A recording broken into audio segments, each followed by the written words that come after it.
Bem,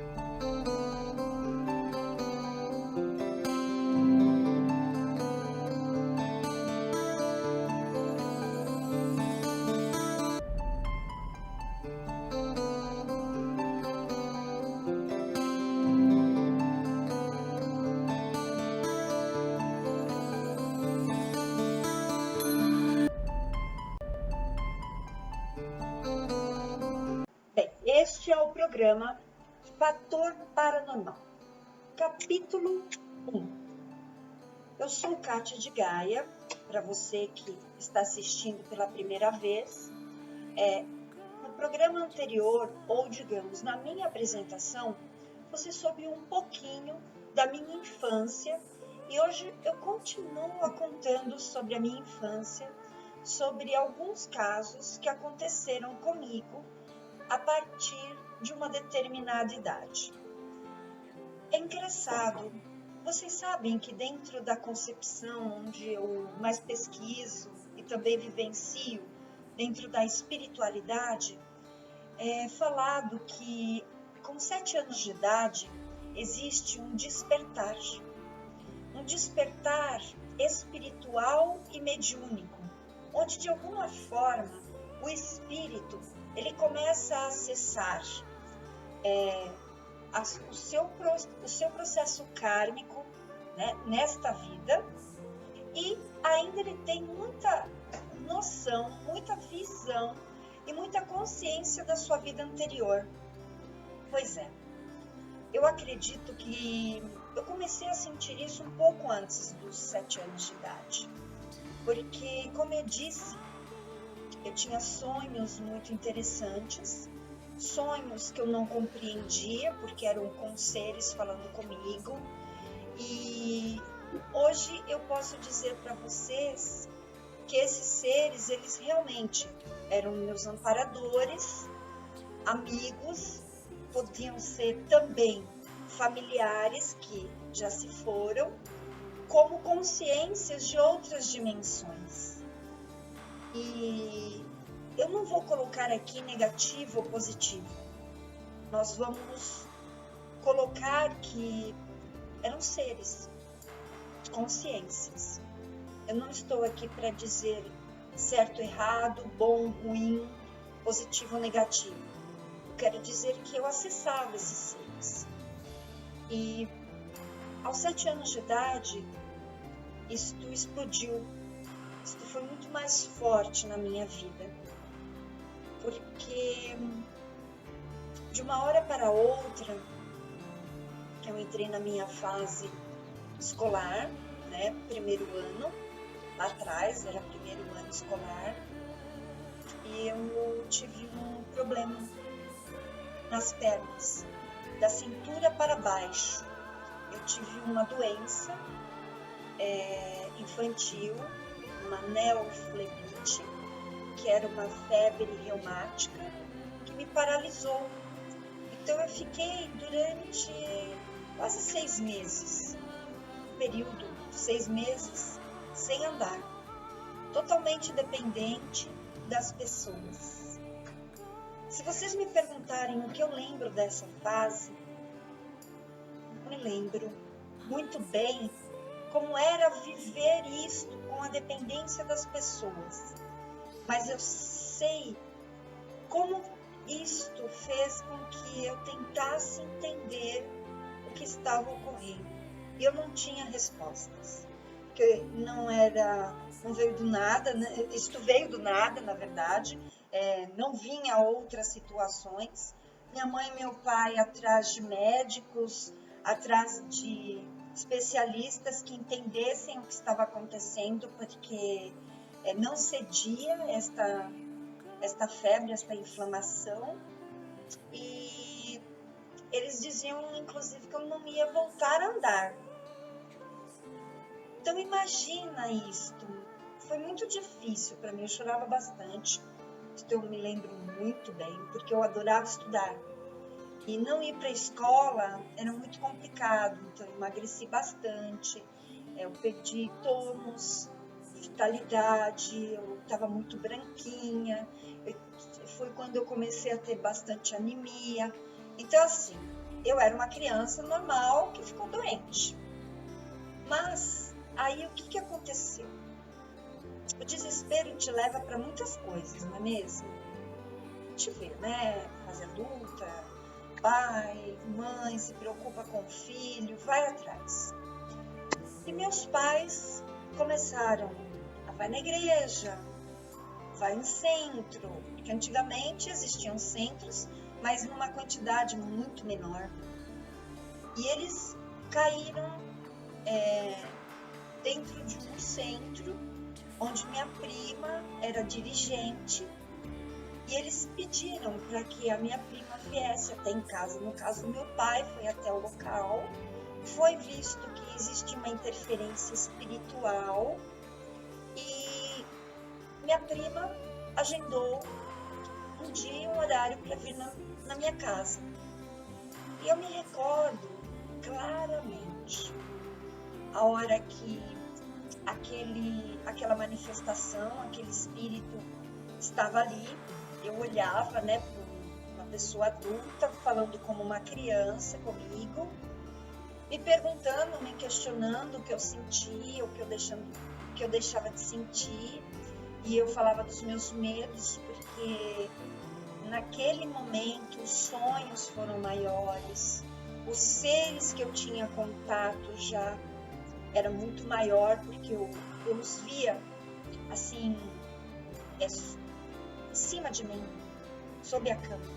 Então eu via consciências que nós podemos hoje dizer que não são os amparadores, e sim consciências negativas, rondando. É como se me vigiassem o tempo todo. Mas eu também via muita coisa com luz, muitos seres de luz ao meu redor. Eu via muitas luzes ao meu redor, luzes brancas, que existem diferenças das cores de luzes também. Eu via muitos pontos de luz, eu via seres, eu conversava. E aí,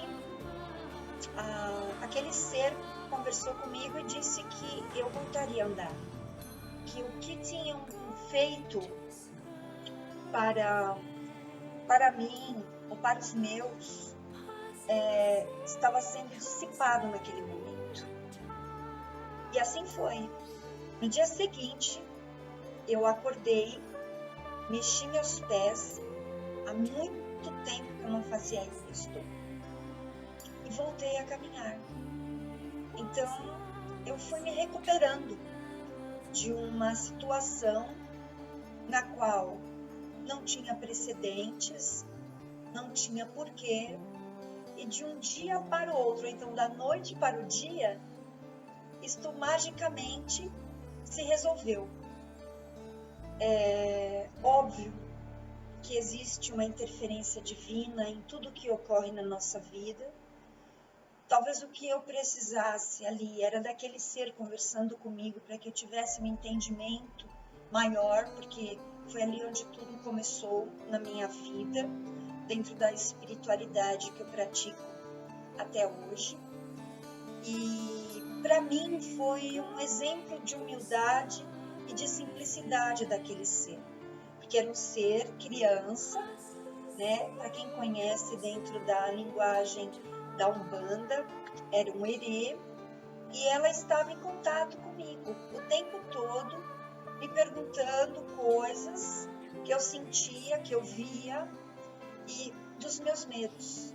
E foi comentado com os meus pais que eu teria que ter um acompanhamento dentro disto, porque eu tinha uma mediunidade a ser desenvolvida. Então este foi um dos casos que me levou dentro da espiritualidade, questionar ainda mais quem eu sou, o que eu vim fazer. Porque é muito importante você saber quem você é e qual é a sua missão, além de evoluir. Porque evoluir, todos nós evoluímos, mas precisamos saber quais os meios, quais as ferramentas que nós podemos utilizar. E para mim foi a fase mais marcante. Aí vocês vão me falar, pô, que bom, você se curou, acabou. Não, começou. Começou mais projeções, mais espíritos, os amiguinhos invisíveis, né? Quem não teve amiguinhos invisíveis? Eu não tinha amigos ali, porque como eu tinha um monte de brinquedo, eu tinha brinquedo do ano, a boneca do ano, as crianças que passavam assim pela grade da minha casa queriam ter acesso aos meus brinquedos para destruir. Então, eu era uma criança que eu tentava evitar que destruíssem o que era meu. Então, eu brincava sozinha entre aspas. Eu conversava, eu era aquela criança o tempo todo que pedia atenção para pai, mãe, tios, tias, enfim. E tinha meus amiguinhos ali que conversavam, eu servia sempre para outro, não era para bonequinha, era para o amiguinho que eu estava ali conversando.